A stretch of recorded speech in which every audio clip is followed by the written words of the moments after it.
ଯଜ୍ଞରେ ଯେ କର୍ମକର୍ତ୍ତା ସେ କହିଲା ଆଜ୍ଞା ଯଜ୍ଞ ଘରଟାକୁ ଟିକେ ଭଲ କରିବା ପାଇଁ ମନ୍ଦିର ଟିକେ ଭଲରେ ତିଆରି କରିବା ପାଇଁ ସମସ୍ତଙ୍କର ଦାନ ଆମେ ଚାହୁଁଛୁ। ରାତି 9ଟା 9:30 ବାଜିଲାଣି, 9ଟା ପାଖାପାଖି ହେଲାଣି।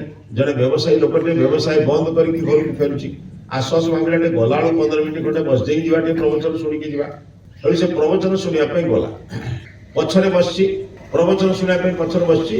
ସେଠୁ କ'ଣ କଲା, ସେଠୁ ଯେତେବେଳେ ଲୋକ ଡାକିଲା ସେ ଭାବିଲା କହିଲା ବହୁ ଲୋକ ତ ଦଉଛନ୍ତି, ମୁଁ ବି କିଛି ଦେଇଦେଲେ ହୁଅନ୍ତା, କେମିତି ମନରେ କାଉ ଟଙ୍କାଟେ ଦେଇ।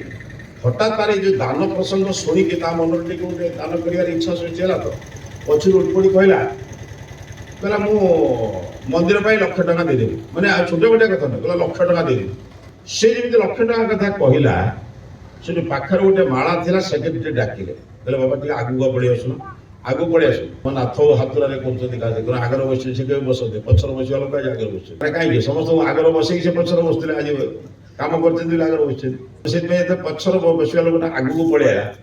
ରାଗିକି ଉଚ୍ଛନ୍ନ କହିଲା ମୁଁ ଆଗରୁ ତ ମତେ କାହିଁ ଡାକି ତମେ ଆଗରୁ ବସଉଥିଲଣି, ମୁଁ ଆଜି ଯେମିତି 1,00,000 ଟଙ୍କା କହିଦେଲି ସେଇ ଡାକିଲେ ମତେ ଆଗରେ ବସେଇକି ଫୁଲମାଳ ଦଉଛ। ଆଉ କଣ ଠିକ କଲା ନା ଭୁଲ କଲା?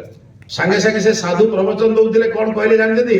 କହିଲେ ଭାଇ 1,00,000 ଟଙ୍କା ତୋ ପାଖରେ ବି ଥିଲା ଆଗରୁ, କିନ୍ତୁ ତୁ ରଖିକି କଣ କରୁଥିଲୁ? ପଛରେ ବସିଥିଲୁ। ଯେତେବେଳେ ତୁ ସେ 1,00,000 ଟଙ୍କାଟା ଦବା ପାଇଁ କହିଦେଲୁ, ପ୍ରକାଶ କରିଦେଲୁ, ସେତେବେଳେ କୋଉଠି ଗାଇଲୁ?